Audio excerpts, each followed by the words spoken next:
Assalamualaikum warahmatullahi wabarakatuh. Perkenalkan, nama saya Mina Zainalawati dari S3 Angkatan 2022. Pada kesempatan kali ini saya akan menjelaskan hasil praktikum yang diperoleh dari acara 6 Web, yakni Kapita Selecta. Untuk pelaksanaan praktikum, pertama yang dilakukan adalah seperti biasa membuat repositori baru pada GitHub. Seperti biasa, ini adalah repositorinya. Setelah itu melakukan GitHub clone untuk menyalin si repositori GitHub ini ke dalam local disk C, XAMPP, htdoc pada laptop kita. Setelah itu membuka Visual Code dan menuliskan script di dalamnya. Di sini saya membuat 5 jenis informasi, yakni jumlah fasilitas kesehatan, jumlah fasilitas pendidikan, jumlah penduduk, kepadatan penduduk, dan juga penduduk berdasarkan jenis kelamin. Di dalam ini terdapat 6 file, yakni ditambah dengan file index. File index ini yang akan ditampilkan pada halaman utama. Untuk susunan code-nya atau kodenya sebenarnya kurang lebih sama antara keenam file ini, hanya saja pada file jumlah fasilitas kesehatan dan penduduk dan juga indeks terdapat beberapa hal yang membedakan. Contohnya seperti pada bagian indeks, pada bagian ini saya memberikan gambar Kabupaten Wonosobo ini dengan menggunakan image search dengan link yang ada di dalam internet. Lalu saya menambahkan teks deskripsi dan menambahkan deskripsi dari kota Wonosobo dan juga geografi dari kota Wonosobo tersebut.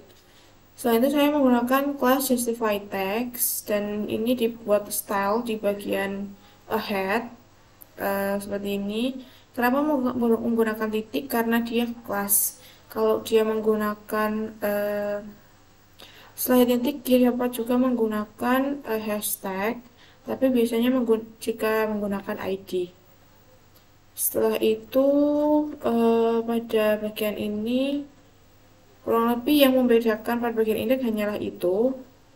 Terus pada jumlah fasilitas kesehatan dan lainnya yang akan membedakan adalah pada bagian script yang ada di bagian body. Bagian script yang ada di bagian body ini digunakan untuk membuat atau menyusun sebuah chart atau grafik yang akan menunjukkan atau akan menampilkan data yang telah kita input. Saya akan menjelaskannya dari awal. Di atas adalah bagian head. Bagian head ini berisikan title seperti biasa, link ini, link rel href ini tuh digunakan untuk menambahkan style ya, style secara otomatis yang ini menggunakan CSS. Jadi menambahkan stylenya dengan link atau kita tidak membuat style itu manual. Setelah itu pada bagian body ini berisikan div ini sebagai kelas ya. Lalu ada pada bagian body itu ada nav, itu navigasi, navbar, itu navigasi bar yang biasanya terletak pada bagian atas web. Biasanya terletak pada bagian kita buka dulu. Oke. Pada bagian page, visit site. Nah, pada bagian ini, pada bagian atas ini menggunakan navbar atau navigasi bar. Setelah itu pada bagian bawahnya ini judul infografis kota Wonosobo. Nah, di dalamnya juga terdapat beberapa grafik support seperti ini juga UL ini drop down menu.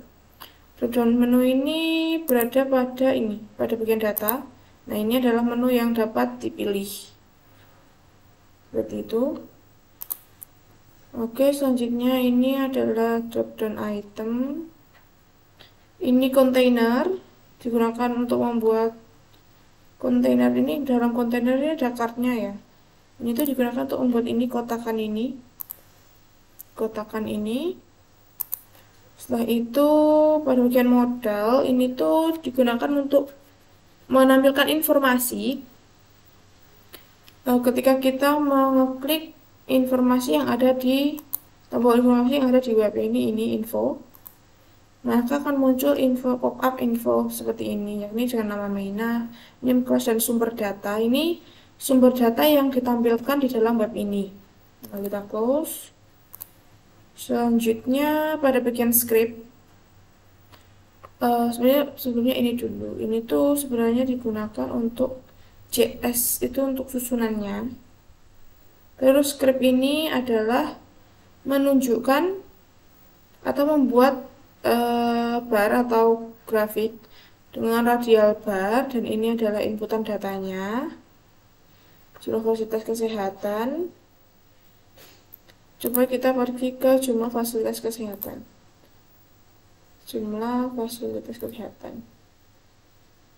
Nah, ini adalah data yang ada di jumlah fasilitas kesehatan. Ya, fasilitas kesehatan ini totalnya apotek, ini totalnya adalah 81, terus apotek 36%, puskesmas 24%, poliklinik 17%, dan paling terendah adalah rumah sakit. Oke, selanjutnya adalah pada jumlah fasilitas pendidikan. Pada fasilitas pendidikan, oh iya, bagian atas yang ini UL ini tuh yang href, ini tuh digunakan untuk menghubungkan. Jadi ketika kita pada bagian indeks, ketika kita mengklik menu utama, itu kita akan menuju indeks. Jika jumlah penduduk akan menuju jumlah penduduk juga, jumlah penduduk berdasarkan jenis kelamin juga penduduk berdasarkan jenis kelamin, seperti itu terus selanjutnya. Pada bagian ini, pada bagian script di bawah ini menggunakan donat, grafik donat yang digunakan untuk menjelaskan seberapa banyak SD, SMP, SMA, dan SMK. Mari kita coba fasilitas pendidikan. Nah, seperti ini. Mari kita klik ini SD, ini SMK, ini SMA, dan ini SMP. Oke, untuk ini kita untuk yang jumlah penduduk kita menggunakan bar. Mari coba tampilkan jumlah penduduk, kita menggunakan bar seperti ini, dan kita dipilih akan muncul misal di Kecamatan Laksono, jumlah penduduknya adalah 48.400 jiwa, seperti itu. Selanjutnya pada kepadatan penduduk kita saya menggunakan tipenya bar juga, tapi dia seperti gradiasi, seperti piramida seperti itu. Contohnya kalau kita lihat seperti ini, kepadatan penduduk. Nah, seperti ini. Kepadatan penduduk ini per kecamatan ya. Misal Kecamatan Wadasalintang itu memiliki kepadatan penduduk terendah yakni 509, dan pada Kecamatan Wonosobo ini memiliki kepadatan penduduk tertinggi yakni 2.949 orang, 90 jiwa. Setelah itu untuk yang terakhir yakni penduduk jenis kelamin, ini menggunakan tipenya dia bar juga kan, tetapi barnya berbeda seperti sebelumnya. Nah, baik digunakan seperti ini, di mana biru menunjukkan laki-laki dan juga yang pink menunjukkan perempuan. Oke, di bagian kiri adalah umur yang tertera, dan bagian bawah adalah jumlahnya.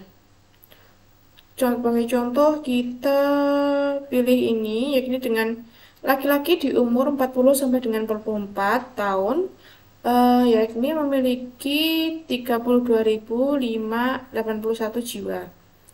Dan perempuan, Kota Wonosobo memiliki perempuan 20.537 37 jiwa yang berada pada umur 60 sampai dengan 64 tahun. Oke, seperti itu. Kita klik menu utama, akan kembali ke menu utama bagian awal. Jumlah penduduk ini, jumlah fasilitas pendidikan, padatan penduduk, dan fasilitas kesehatan. Nah, setelah pengeditan ini selesai, selanjutnya akan dilakukan commit. Dari bagian ini nanti dilakukan commit, dikirim ke dalam GitHub. Oke, sekian yang dapat saya sampaikan. Kalau lebih mohon maaf. Assalamualaikum warahmatullahi wabarakatuh.